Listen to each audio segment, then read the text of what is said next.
Now let's see if we can smash 5,000 likes on this video. Part 1 to this video has over 30,000 likes, so I know we can break this like goal. Anyways, with that said, let's get right into it.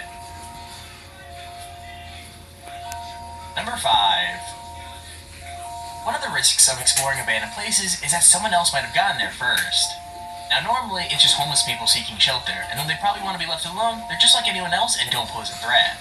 For these guys exploring a deserted parking lot though, their experience bumping into someone was a lot more hostile than you might expect. One of the guys says he hears someone shouting at him, but his friends don't believe it. That's when the video begins, just as he takes them back down the stairs to prove it.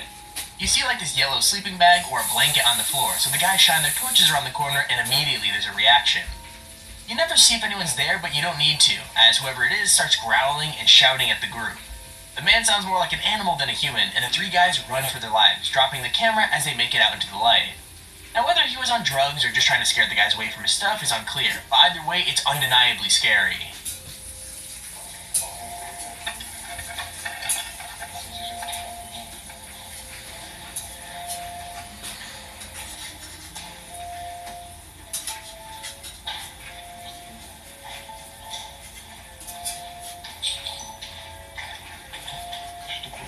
Nie ma debil zajebany.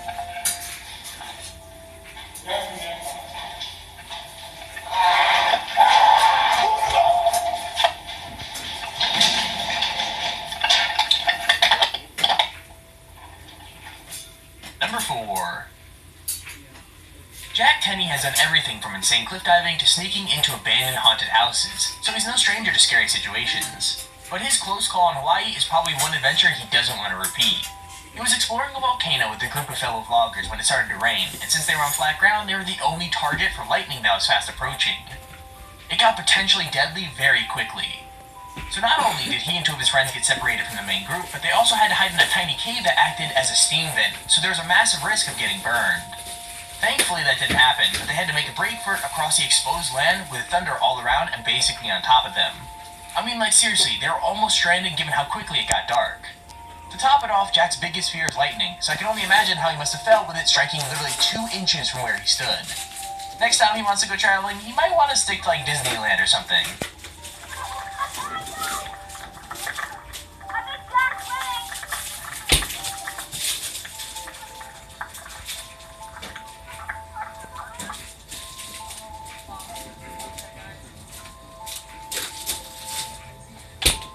Number 3. Caving is a dangerous hobby. I mean, even if you're a trained professional, things can still go wrong, but even the most experienced caver in the world would not have seen this coming. Things are already kind of risky. Josh and his friend venture into a cave with a temperature of 30 degrees and just a t-shirt and no lanterns. And then they go way further down a tunnel that they probably shouldn't have. It literally comes to the point where they are crawling and barely can fit. After squeezing through a tiny tunnel, the cave opens up and the two guys get a surprise. It's a good job they decided to explore, as while they're down there, a girl shows up from nowhere, who had managed to climb all the way down by herself with no light or equipment. The kid is clearly terrified. She's been separated from her parents and doesn't speak any English at all.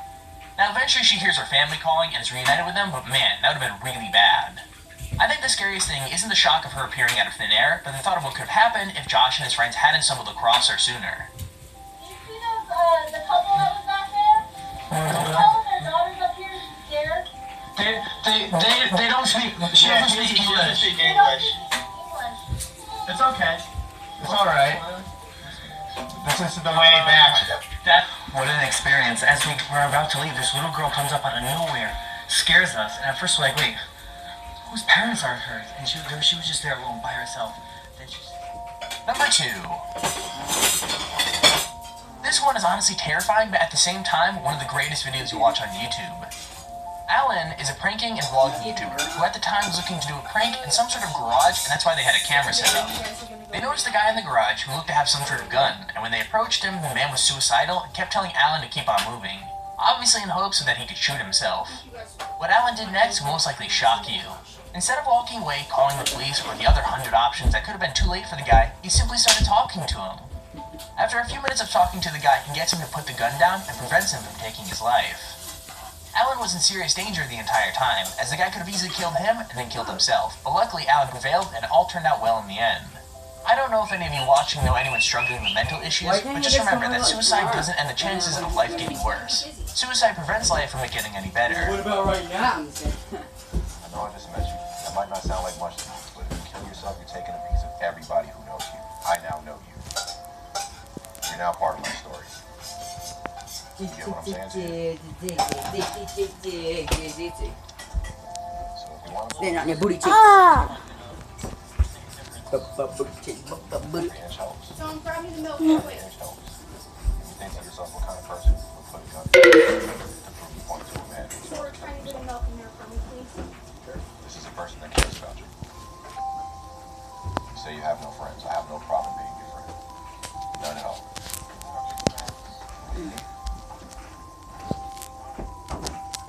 Number 1. Abandoned asylums are pretty scary all by themselves, but things get even more terrifying when someone or something is in there with you. Explorers Steve and Josh decided to have a look around an unused mental hospital, and from the beginning they saw some really scary things. Someone had spray painted demons and satanic symbols all over the walls, and the vats where they used to keep patients secured were still lined up in one room. Things got even weirder though when the two guys split up. When Steve was explaining that the pink walls meant he was probably in the woman's ward, something walked through the shop behind him. Now, it couldn't have been Josh, as he was in a completely different part of the building, and whatever it was seemed to look at the camera and hurry away. That's when you hear 2 loud bangs, and both guys decide to call it a day. What's crazier, though, is the noises get louder as they're leaving, and there's never any sign of humans being in the hospital with them. So, yeah, hope you guys aren't watching this at night, because, rip you. Gone. Yeah, man. Guys, did you hear that?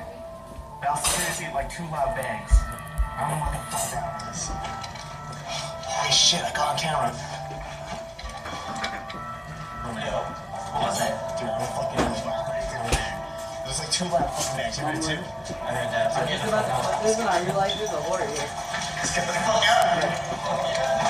Yeah, I got 2 loud bangs. I heard bangs. There's someone here. Because all pain and lose all memory.